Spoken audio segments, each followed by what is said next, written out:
nom du Père et du Fils et du Saint-Esprit. Amen. Donne-nous, Seigneur, un cœur nouveau. Mets en nous, Seigneur, un esprit nouveau. Évangile de Jésus-Christ selon Saint Jean. On célébrait la fête de la dédicace du temple à Jérusalem. C'était l'hiver. Jésus allait et venait dans le temple sous la colonnade de Salomon.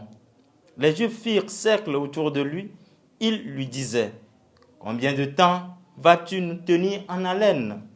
Si c'est toi le Christ, dis-le nous ouvertement. » Jésus leur répondit: « Je vous l'ai dit et vous ne croyez pas. Les œuvres que je fais, moi, au nom de mon Père, voilà ce qui me rend témoignage. Mais vous, vous ne croyez pas, parce que vous n'êtes pas de mes brebis. Mes brebis écoutent ma voix, moi je les connais, et elles me suivent.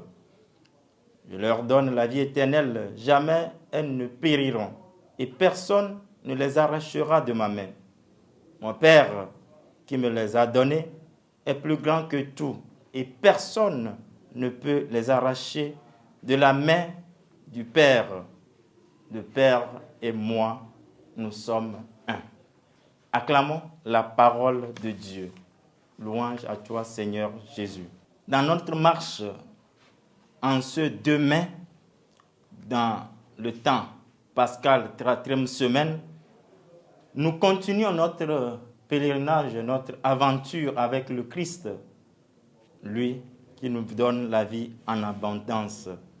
Le Christ continue l'inventive, c'est-à-dire l'offensive, la discussion avec les pharisiens et leur montre dans l'évangile que ces faits, les signes, les miracles, les guérisons, les prodiges témoignent de l'authenticité de son origine divine.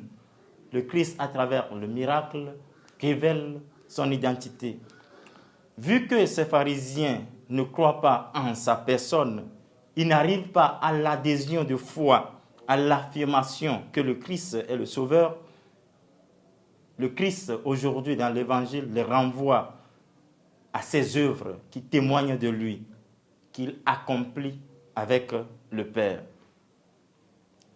Ces pharisiens, ces scribes, n'étant pas de la garderie, de l'enclos, du troupeau de Dieu, des fidèles de Dieu, ne faisant pas partie des disciples de la voie, ils ne sont pas connus du Christ, ne font pas partie de son enclos. À ceux qui suivent le Christ, qui écoutent sa voix, qui se forcent sur le chemin de la vie parfaite, à ceux qui sont devenus enfants de Dieu par le lien du baptême, à ceux qui suivent aujourd'hui le pas du ressuscité, le Christ promet et octroie la vie éternelle. Mes brebis écoutent ma voix, je les connais et ils me suivent. Demandons au Seigneur de donner la force de le suivre, toujours sur la voie que lui-même nous a tracée aujourd'hui et pour les siècles des siècles. Amen.